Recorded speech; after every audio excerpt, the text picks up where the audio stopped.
Okay, so on the screen right now are the results of the 50 EMAP and 20 EMAR strategy based on the currency pairs that I've already told you in the last couple of videos. And this is the testing results of those pairs and strategies since the third month of 2019. First, we're going to take a look at the results, and then after we take a look at the results, we're going to dive into how to actually combine all of this data in a spreadsheet in order to understand the max drawdown and the total percent gain that are projected for a specific strategy or strategies on multiple currency pairs. First off, this test was done with, as I said in the last video, market orders and a 1-to-1 fixed reward to risk ratio. Exactly as I taught the strategies back in the strategy mastery course are the results that you're seeing right here. So, as you can see, based on trading, I'll go through them one more time. For the 50 EMAP, these results are based on the pound Swiss, the pound dollar, and the New Zealand yen. For the 20 EMAR strategy, these results are based on the euro dollar, the euro New Zealand, and the Aussie New Zealand. And this is why. Let's go ahead and take a look. So since 2019, around the third month, this has produced about a 59% win rate. That's awesome. Even with a 1-to-1, that is an incredible win rate. So with that 59% win rate while risking 2% since the third month of 2019, if you took every trade and didn't have any prior obligations. So this is a little bit skewed because you will have prior obligations and probably will miss a few of these trades, but this strategy produced 574% since 2019 with a 17% drawdown. This is such powerful information for your trading. And before I get ahead of myself, as you can see here, it produced 557 trades with these two strategies on these 6 currency pairs. 329 were wins, 228 were losses. This is such powerful information because now you can get a projected look not only at your max drawdown or your win percentage or your total percent gain that you might be able to expect over a long course of time, but you can also see that there's times this loses 4 or 5 in a row and still comes out this good after a large sample size, which is something that a lot of newer and struggling traders just have such a hard time wrapping their head around. It's not your fault if you are a newer struggling trader and you haven't been able to wrap your head around that. Personally, I had a really hard time wrapping my head around it at the beginning as well, until I did all this testing myself and realized that even if I don't make a lot, let's put it this way. As you can see, a full month of trading from 3.6 down to about 4.9 right here, okay? This is a full month of trading. Throughout this first full month of trading, guess what the ROI was? The ROI was negative 0. You broke even after an entire month of trading if trading this strategy, these two strategies, excuse me, on these 6 currency pairs, even though throughout a large sample size, the results look amazing. In a smaller sample size of 22 trades, you have no idea what's going to happen. You have to wait and let your edge play out, and you don't understand that. You will never know that unless you actually go through this back testing process. So, as I said, you can go through here and see what your max drawdown would have been at what time, how many losses in a row you ended up having at once. So 4 is as much as we have so far. Let's keep going here. See if we ever see any more than 4 losses in a row, or if that's like an average when we start seeing losses. We can see that it's 3 to 4 losses in a row most of the time. And here's a situation where we ended up with 5 losses in a row. So that's our max losses in a row so far is 5. But as you can see, I'm not going to go through here and do all of the different stuff that I normally do just to see what my strategy could produce. You can tell the information that you have now looking at the spreadsheet. You have every trade that would have been placed with this strategy since March of 2019. And with this information, what it also helps you with a ton is understanding what risk management you should be using. If you're not comfortable with a 17% drawdown, and you may not be, then it would be a good idea to reduce your risk per position. Let's see what happens if we do that. If we move this from 2 to 1% per trade, then our drawdown drops dramatically down to a less than 10% drawdown. Maybe you're somebody that's totally fine with over 17% as a drawdown. You may want to move it to 3%, which increases your total percent gain dramatically, but also increases your maximum drawdown to almost 25%. This is another part of your trading risk management, which we'll talk about in the next video, or in that next actual section, that is so personalized. There's no way for someone to tell you what the best thing to risk is. Personally, I like risking around 2% per trade. But now that you understand what we need this information for and how we're going to use this information, how do you actually get this information, right? How do we plug all of this into a spreadsheet in order to equal this? It's a lot easier than going through and manually putting in all these numbers. That's why I want to show you the fastest way that I have found to do so. And let's go ahead and take a look at that right now. So once you have all of your back testing done, you will actually have these sheets, right? Every one of these is just the back testing I did on that particular pair with a particular strategy. In this case, on the New Zealand yen, that was our strategy of the 50 EMAP that I tested on this pair. As you can see, just on the New Zealand yen, out of 100 trades, around a 60% win rate. But in order to actually add all these into a spreadsheet, I don't want to be counting from 12/18 on some, like the 12th month of 2018 on some pairs and then a different month on other pairs. So what I'm going to do is go to 3/19 and I'm going to start all of these from the third month of 2019 as we discussed in the last video. So the first thing we're going to do before we even do this is open up a brand new sheet. We're just going to open this new sheet up. We can then minimize this. And remember, we're trying to start from the same date, even if we don't have quite 100 trades with a particular pair. When we combine all these together, the important part is that we have 100 trades on our initial test, so we can see if a particular strategy is profitable on this pair. But after that, when we're combining things, we want to make sure we combine them all from a similar date. So in this case, all of them are going to be combined from March of 2019.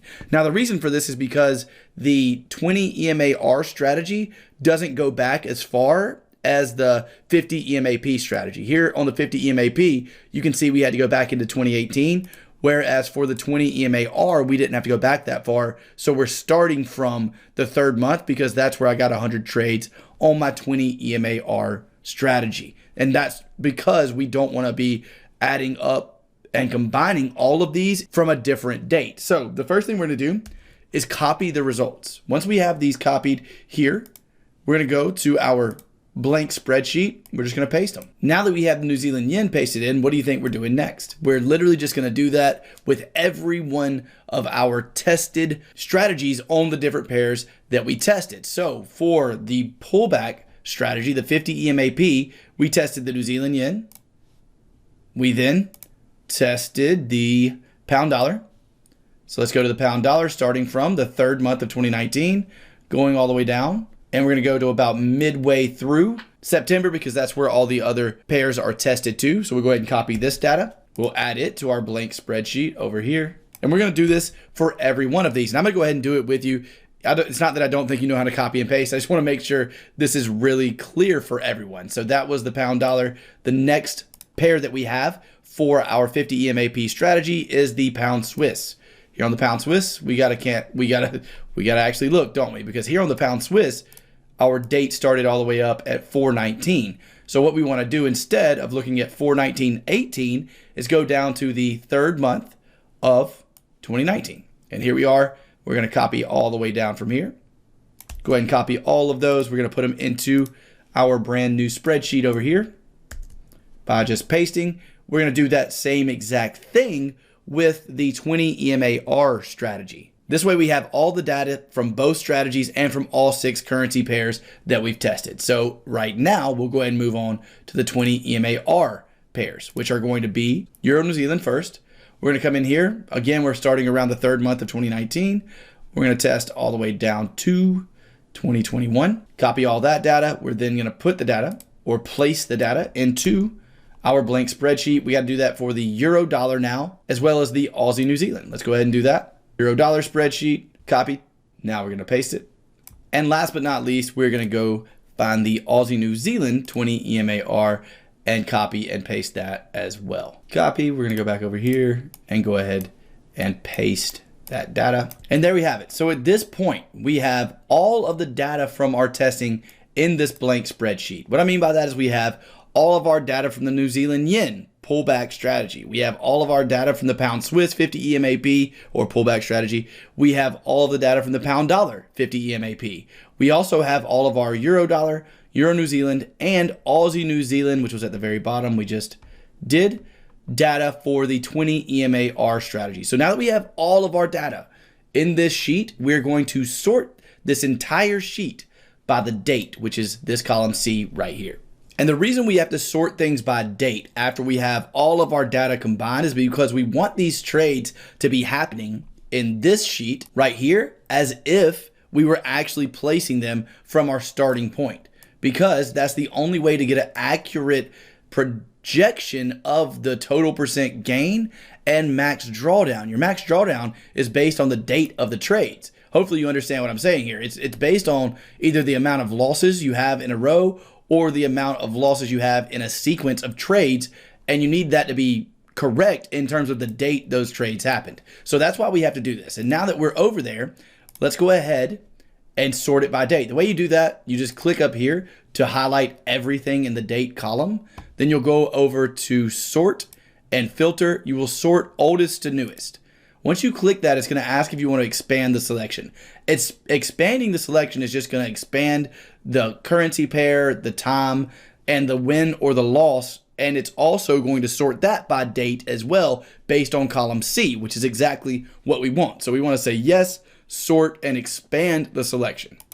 Once you have done that, you will see that all of these trades are now in order by date. And this is exactly what we want in order to put these over onto this spreadsheet. And that's exactly how I got all of this data. Again, the reason we want it in order by date, as I just said, is so that we have an accurate projection of what our max drawdown and total percent gain could be.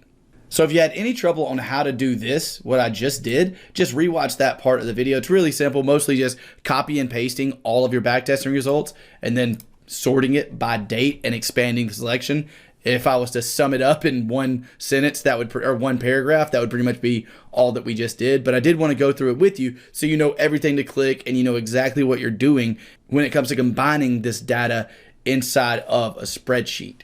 Now, lastly, we're just going to move all of this data over from this blank spreadsheet we had to this spreadsheet right here. As you can see, we have one extra trade that is, actually we have these two that are extra trades. So the data is going to show 2 extra trades when we move it over on this sheet that I'm pointing my arrow to now. Let me see if I can actually use my pencil tool to make this very clear. On this sheet, you can see that we start on the pound dollar trade on 3.6.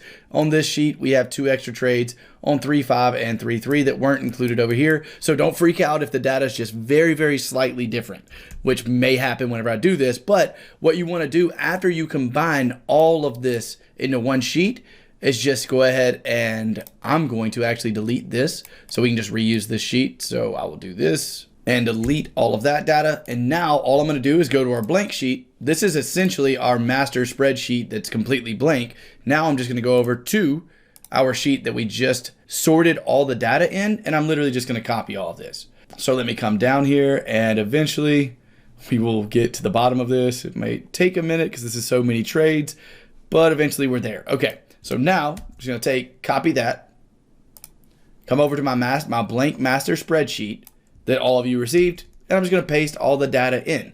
And there we go. Now we have all the data in the spreadsheet. We can judge all of the same things we were judging, our 17% drawdown, our total gain. And one thing I will mention before we continue is that ensure that this is the only data you move over to the blank spreadsheet and paste. You don't want to move any of the formulated data, which is all of the stuff past this. The formulated data is from here over. Do not move any of that. The only thing you need to take to your blank spreadsheet and sort by date is the pair, time, date, stop loss, position 1, and if you use 2 positions, position 2. If not, you can just go over to position 1 as I just did. That's the only things you need to move. You don't need to be moving any of the formulated cells. That's going to mess things up. So anytime you're doing this, ensure that you're just moving these cells that I have highlighted right now.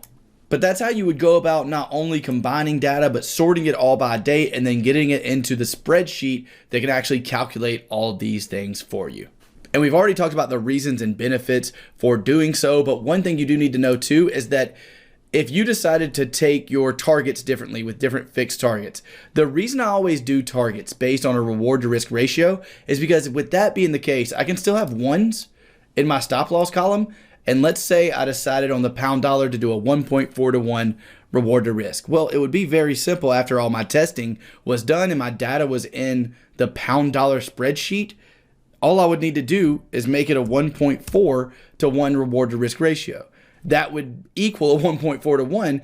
That's all I would have to do. Or if it was a 1.2, that's all I would have to do over in my pound dollar spreadsheet. If it was a 2 to 1, just a 2 there. So it's very easy to easily input numbers with just a 1 here in our stop loss column with the fixed targets way of taking targets. If that's something you decide to do, all you would need to do is change the 1 in position 1 to whatever your reward to risk is. If it's 1.4, change it to 1.4. If it's a 2 to 1, change it to a 2 here where it says position 1 if you're changing your fixed targets. It's extremely simple. That's probably self-explanatory, but I'm just trying to make sure I've been over everything and be as thorough as possible here towards the end of the optimization section of the course. One more time in case you missed it earlier, the reason this says only 101 pips is because we're just using ones in our stop and target column. Feel free, if you want to know the exact amount of pips, to write out the actual pips of every trade. There's nothing wrong with that whatsoever. It's good information to have, but personally, for the way I take targets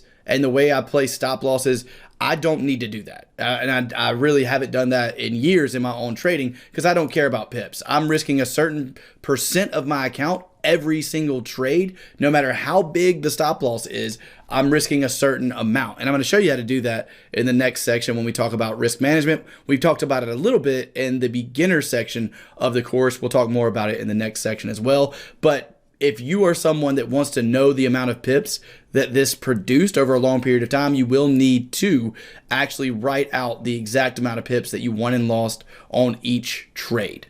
So with that said, I think that's all the nuances that I wanted to discuss throughout the entire optimization section and backtesting section of the course. In the next video, we'll go over anything that I forgot because I'm about to rewatch all these videos and make sure I didn't leave anything out. If I did, it'll be in the next video. I'll also do an outro to the optimization section and lead you into the next section of the course, which is all about risk management. Look forward to seeing you guys in the next video. Talk soon.